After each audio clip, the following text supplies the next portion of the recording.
How Ted Lasso found a love for women's soccer in Kansas City. When creators of Ted Lasso decided to return after a 2-year hiatus, they could have taken the easy route. With a release date set on the heels of the 2026 FIFA Men's World Cup, America's favorite soccer coach could have returned to AFC Richmond to reclaim the helm of the fictional club's men's team, now competing in the Premier League. Advertisement Reunited with Coach Beard, they could have faced a fresh set of challenges alongside the familiar characters who turned the Apple TV series into a global phenomenon and delivered his signature pink box of shortbread biscuits to Richmond owner Rebecca Welton's desk, carrying on with business as usual. Instead, the show's latest season, which premieres on Apple TV on Aug. Get ready for a fitness upgrade. Featuring cutting-edge technology and high-precision sensors and tracking on the free VSync app, the eTech City Smart Fitness Scale is your platform for success. The scale provides 13 essential biometrics, complete with helpful data graphs on the VSync app, all viewable on your personal profile. The scale handles all kinds of shapes and sizes and is safe for the whole family to use, at home or on the go. Ready to order? Scan the QR code now or visit grabdeal.us/9. 5 took the series in a different direction. Season 4 follows AFC Richmond's women's team as it chases promotion from England's second division, anchoring one of television's most beloved comedies in the fastest-growing sector of the world's most popular sport, women's soccer. National Women's Soccer League fans will recognize the backdrop for the opening episode, which includes a game at CPKC Stadium, home of the Kansas City Current, and the league's first stadium built specifically for a professional women's soccer club. The choice reflects not only the show's new storyline, but also the sport's changing reality. I first learned about the idea while watching the end of the last season. Current's majority owner Angie Long told The Athletic in an interview ahead of the season premiere. They introduced a women's team, and I remember thinking, a women's team. That's interesting. Looking back, I'd like to think we were at least some small inspiration for how to do it right.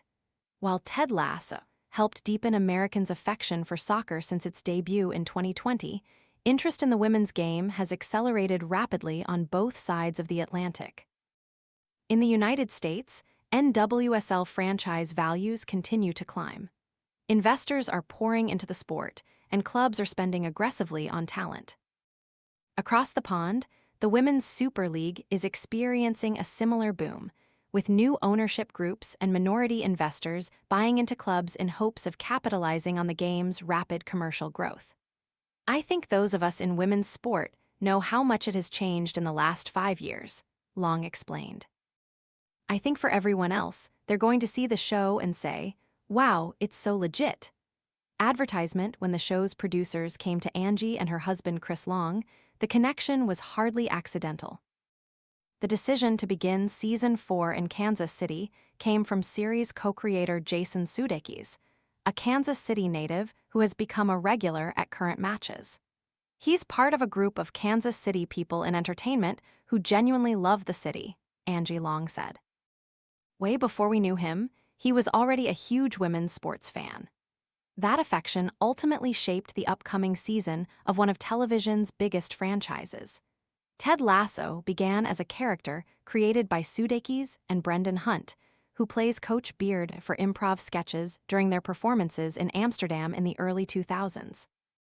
A decade later, Lasso's character became a viral advertisement campaign for NBC's newly acquired English Premier League broadcast rights. The unflappable American football coach's adventures in English football were a sensation and eventually debuted in 2020 as the Ted Lasso TV series, which went on to win 13 Emmy Awards. But perhaps the show's biggest achievement was introducing many Americans to football culture and passion. Early in the first episode of Season 4, Keely Jones, Juno Temple, walks into CPKC Stadium and pauses. She looks around, soaking in the atmosphere before turning to Welton, Hannah Waddingham, with a light bulb moment. Maybe AFC Richmond's women's team deserves a stadium of its own.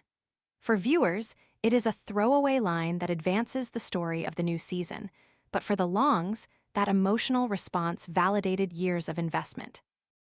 "I think that was one of the best lines," Chris Long said, but the awe was there even when cameras weren't. During one of the visits to CPKC, the crew experienced the real NWSL atmosphere firsthand. "Juno said, 'I cried when I walked in here,'" Chris Long recalled. "Not Keeley, the actual Juno temple." It makes us really proud to have created something that can evoke so much joy. Advertisement Temple's response is what the Longs hope first-time visitors feel when they walk through the gates of their 11,500-seat stadium. They believe millions of viewers are about to experience that same feeling from their living rooms. The Longs saw an opportunity to invest in women's soccer after watching the U.S. women's national team lift its fourth World Cup trophy in 2019. In December 2020, they joined forces with former professional soccer player Brittany Mahomes and her husband, Kansas City Chiefs quarterback Patrick Mahomes, to purchase the rights to the Utah Royals franchise and relocate it to Kansas City. FC Kansas City, one of the league's original clubs, operated in the area until 2017. The new club, Kansas City NWSL, returned to the league in 2021 and rebranded as the Kansas City Current the following year. The Longs doubled down on their vision, privately financing the $120 million CPKC Stadium, which opened in 2024. On the pitch, the Current reached the playoffs twice and won the NWSL Shield last year, awarded to the team with the most regular season points. Off the pitch, it is one of the NWSL's highest revenue clubs, generating an estimated $38 million annually, according to Forbes. "It's more fuel to the fire," Angie Long said. "People are going to watch the first episode of Ted Lasso and say, 'Wow, what quality, what an experience.' That's exactly how we want people to talk about our game." During production, both the crew and Longs were mutually impressed with what they experienced. By the Longs' account, the cast quickly embraced the club and the city. Chris Long said it often felt as though the actors weren't working and fell in love with the Current. "I feel like they've one-upped themselves because obviously they're all massive fans of women's sports," Chris Long added, "but this really puts it up another level because of what Ted Lasso is, which is an internationally acclaimed show with a diverse audience." Advertisement for the Longs, watching the world's most popular soccer comedy transforming their stadium into a Hollywood set, was a once-in-a-lifetime opportunity to see behind the curtain. Filming offered a glimpse into the painstaking process behind television production. Days began around 7 a.m. with hair and makeup before the cast, and extras spent hours on set surrounded by cameras, microphones, and lighting equipment. Stand-ins rehearsed scenes, while camera crews fine-tuned angles and blocking, allowing the principal actors to step in only when everything was ready. Angie Long recalled there were often long stretches of waiting between takes as directors reviewed footage before filming the same scene repeatedly. They even experienced the heartbreak of watching one of their scenes get cut.